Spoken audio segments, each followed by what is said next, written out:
Corona संक्रमण के आंकड़े अब थोड़ा राहत देने लगे हैं। कोरोना मरीजों की स्वस्थ होने की बात करें तो राज्य में लगातार दूसरे दिन नए संक्रमित मिलने से अधिक पुराने मरीज स्वस्थ हुए। पूरे राज्य में स्वस्थ होने वाले मरीजों की संख्या लगातार बढ़ रही है। स्थिति यह है कि राज्य में लगातार 9वें दिन से 4000 से अधिक मरीज स्वस्थ हुए। पिछले 2 दिनों में तो ये संख्या 5000 से भी अधिक हो गई है। बता दें कि राज्य में 1165 पॉजिटिव मामले सामने आए, तो वहीं पूरे झारखंड में 5974 नए केस मिले।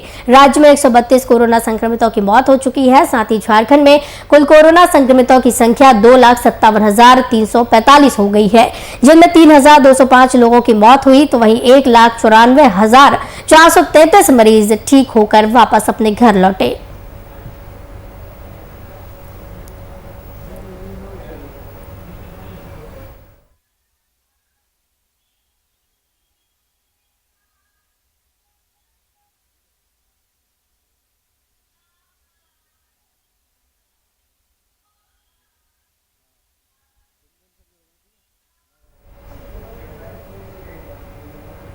इस खबर की तमाम जानकारी के लिए हमारे साथ बिहार झारखंड संपादक कुंदन कृतज्ञ जी जुड़े हुए हैं। कुंदन जी, झारखंड में जिस तरीके से कोरोना बढ़ रहा था, बीते दिन जो केस सामने आए हैं झारखंड में 5974 केस सामने आए, और जिस तरीके से आंकड़ों में कमी देखने को मिल रही है, कहीं ना कहीं अब ये राहत भरी खबर है। आपने 5974 के आंकड़े का उल्लेख किया था। आपको साथ में यह भी बताने की जरूरत है कि इसमें से 5810 मरीज स्वस्थ होकर अपने घरों को भी लौटे। एक बहुत बड़ा और बेहतर आंकड़ा है, और आंकड़ों को देखकर जहां एक पॉजिटिव सोच, पॉजिटिव थॉट उत्पन्न होती है, वहीं दूसरी बात आपको बता दूं कि अगर राजधानी रांची की बात करें तो राजधानी रांची से भी आंकड़े कुछ इसी तरीके से निकल कर आना है। 1165 लोग संक्रमित हुए थे और 1300 कुल 1300 लोग स्वस्थ होकर घर को लौटे हैं। इन दोनों आंकड़ों पर अगर हम गौर करें, पूरे झारखंड के आंकड़ों में संक्रमित और स्वस्थ होकर घर लौट रहे मरीजों की बात कर लें और राजधानी रांची की बात कर लें, क्योंकि आस्था जो आंकड़े 1165 संक्रमित मरीज और 1300 स्वस्थ मरीजों के आंकड़े हैं राजधानी रांची से, एक चीज है, जब पूरा आप कोरोना संक्रमण का इतिहास उठाकर देखेंगे तो सबसे अधिक लोड राजधानी रांची पर रहा है जी, जहां राजधानी रांची में 1165 मरीज पिछले 24 घंटों में मिले हैं। उसके बाद दूसरा सबसे अधिक संक्रमित जिला है जमशेदपुर का, पूर्वी सिंहभूम का। तीसरे नंबर पर धनबाद, चौथे नंबर पे हजारीबाग, पलामू, देवघर, ऐसे जिले आते जा रहे हैं। यह माना जा रहा है कि जिन जिन जिलों में स्वास्थ्य सुविधाएं बेहतर है, उन जिलों में मरीजों का लोड ज्यादा है और उन जिलों से संक्रमित मरीजों की संख्या ज्यादा निकलकर सामने आ रही है। लेकिन अब जो आंकड़ों में फर्क था, जहां संक्रमित मरीजों के आंकड़े और स्वस्थ होकर घर लौट रहे मरीजों के आंकड़े में एक बहुत बड़ा अंतर था, वह अंतर अब धीरे धीरे कम हो रहा है। राज्य के लिए इससे बेहतर खबर नहीं हो सकती। जी बिल्कुल, जिस तरीके के आंकड़े देखने को मिल रहे थे पहले, तो कहीं ना कहीं लोगों के मन में भी मानसिक स्थिति जो है लोगों की खराब होती जा रही थी, लेकिन अब जो आंकड़े देखने को मिल रहे हैं, रिकवरी रेट में जो सुधार देखने को मिल रहा है, तो जिस तरीके से लोग डिप्रेशन में जा रहे थे या फिर मानसिक स्थिति लोगों की जो है खराब होती जा रही थी, वो अब कहीं ना कहीं अब लोगों के मन में विचार नहीं आएंगे और लोगों के विचार काफी सुधरेंगे इस दौरान। बिल्कुल आस्था, देखें ऐसा है कि अभी जिस तरीके से संक्रमण का दायरा बढ़ रहा था और मृतकों की संख्या बढ़ती जा रही थी, जाहिर सी बात है लोगों के मन मस्तिष्क पर, लोगों के दिमाग पर इसने काफी गहरा असर किया था, और स्थिति यह हो गई थी कि अब लोग इस बीमारी के नाम से घबराने लगे थे। और सबसे अहम बात आपको बता दें कि खास करके महिलाओं में, खास करके बुजुर्गों में जिस तरीके से इस बीमारी को लेकर चिंता और घबराहट सामने आ रही थी, वह एक अपने आप में बहुत बड़ा सबब था। कई ऐसे मामले भी सामने निकल कर आए हैं कि कोरोना संक्रमण होने के बाद मरीजों की मौत दिल का दौरा पड़ जाने की वजह से हुई है।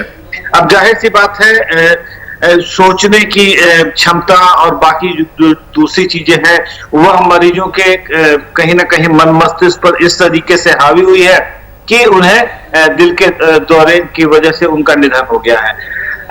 यह एक लड़ाई है जी। हर मरीज स्वस्थ हो सकता है बशर्ते वह अपनी जांच समय से करा ले और साथ ही साथ दवाइयां उचित समय से ले, पौष्टिक खाना खाए, आइसोलेट क्वारंटाइन रहे, जरूरत पड़ने पर मेडिकल सुविधाओं का लाभ उठाए और खास करके जिन दवाइयों की चर्चा की गई है इन दवाइयों के साथ ही अपने वह रिकवरी स्टेज को पूरा करे। और इस दौरान अगर परेशानी है तो योग, प्राणायाम, इन तमाम चीजों से मरीजों को काफी फायदा मिलता हुआ दिखा है। जी जी बिल्कुल, जिस तरीके से बढ़ते संक्रमण को सरकार ने काबू किया है, बहुत जल्दी सरकार ने काबू किया है, तो बाकी अन्य राज्यों को भी ये काफी अच्छा संदेश सरकार की तरफ से जाता है। हाई कोर्ट, तमाम तरह के संगठन, आईएमए, इन तमाम संगठनों ने एक मुश्त और खुले हृदय से इस बात को स्वीकार किया है कि जब तक वैक्सीनेशन नहीं हो जाता है देश की जनता का, तब तक अगर कोरोना संक्रमण के चेन को तोड़ना है तो उसके लिए लॉकडाउन, स्वास्थ्य सुरक्षा सप्ताह या ऐसे जो भी आप टर्म दे लें, जो भी संख्या दे लें, वही उपाय है। अन्यथा आप देखें कल से बिहार में नीतीश कुमार ने भी अंततः अंतिम विकल्प के तौर पर बिहार में भी लॉकडाउन लागू कर दिया गया। अब जाहिर सी बात है, जिस तरीके से संक्रमण का ग्राफ बढ़ रहा है, जिस तरीके से मृत्यु दर में वृद्धि हो रही है, रिकवरी रेट कम हो रहा है, और ऐसे में ये तमाम विपत्तियों के बीच में आपके पास तो स्वास्थ्य संसाधन सीमित है, तो जाहिर सी बात है अगर नियंत्रण करना है इस बीमारी को तो लॉकडाउन ही विकल्प है। और इसको सुप्रीम कोर्ट ने भी स्वीकार किया है, विभिन्न राज्यों के हाई कोर्ट ने भी यही बात मानी है।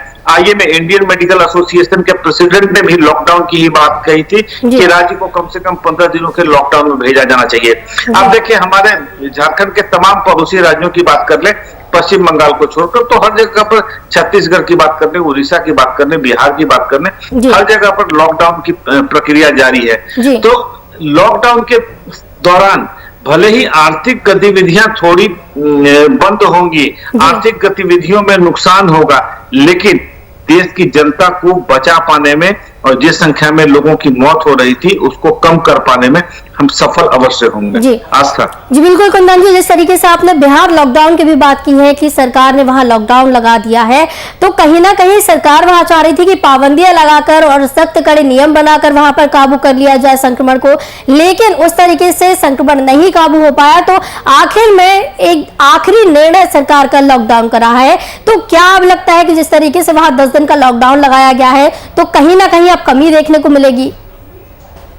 देखिए आस्था, एक चीज समझ लें, इसको मेडिकल एसोसिएशन और तमाम एक्सपर्ट्स और जितने भी इस संबंध में जो डेटा आ रहे हैं उसमें एक चीज तय है, जो गिरावट या कह सकते हैं जो सुधार आंकड़ों में आना शुरू होता है वह कम से कम 7, 8, 10 दिनों के बाद ही आंकड़ों में अंतर आने प्रारंभ होते हैं। कल से लॉकडाउन की शुरुआत हुई है। आप देखें 4 तारीख से लेकर 10 तारीख तक के समय में आप आंकड़ों में कहीं ना कहीं वृद्धि देखेंगे। अब आंकड़ों में नियंत्रण, कंट्रोल, ठहराव, स्थिरता 10 मई के बाद ही आपको देखने को मिल सकता है, तत्काल इसके असर नहीं दिखेंगे। और जिस तरीके से बिहार ने आखिरी विकल्प के तौर पर लॉकडाउन को चुना है, तो जाहिर सी बात है नीतीश कुमार ने काफी कोशिश की कि बिना लॉकडाउन में राज्य को ले गए हुए कोरोना संक्रमण को नियंत्रित कर लिया जाए, जो कि संभव होता प्रतीत नहीं हुआ। और तमाम तरह से जब उनकी आलोचना होने लगी, यहाँ तक कि हाई कोर्ट और उनके सहयोगी दलों ने भी इस बात को लेकर आलोचना करनी प्रारंभ की, तब जाकर अंतिम विकल्प के तौर पर मुख्यमंत्री नीतीश कुमार ने लॉकडाउन का फैसला लिया। और आस्था देखिएगा, 1 सप्ताह के बाद बिहार के आंकड़ों में भी नियंत्रण, ठहराव दिखने लगेगा। जी बिल्कुल, कहीं ना कहीं संक्रमण की चेन तोड़ने के लिए अब लॉकडाउन ही आखिरी उपाय है। लॉकडाउन लगाने से ही कहीं ना कहीं कुछ समय बाद ये संक्रमण की चेन टूट सकती है। बहुत बहुत धन्यवाद। बिहार झारखंड संपादक हमारे साथ जुड़े हुए थे कुंदन कृतज्ञ जी, इस खबर की तमाम जानकारी के लिए। तो झारखंड में जिस तरीके से संक्रमण बढ़ रहा था, कहीं ना कहीं अब राहत भरी खबर झारखंड से आने लगी है, और जिस तरीके से आंकड़े देखने को मिल रहे हैं उससे ज्यादा आंकड़े वो देखने को मिल रहे हैं जब मरीज स्वस्थ होकर अपने घर वापस लौट रहे हैं।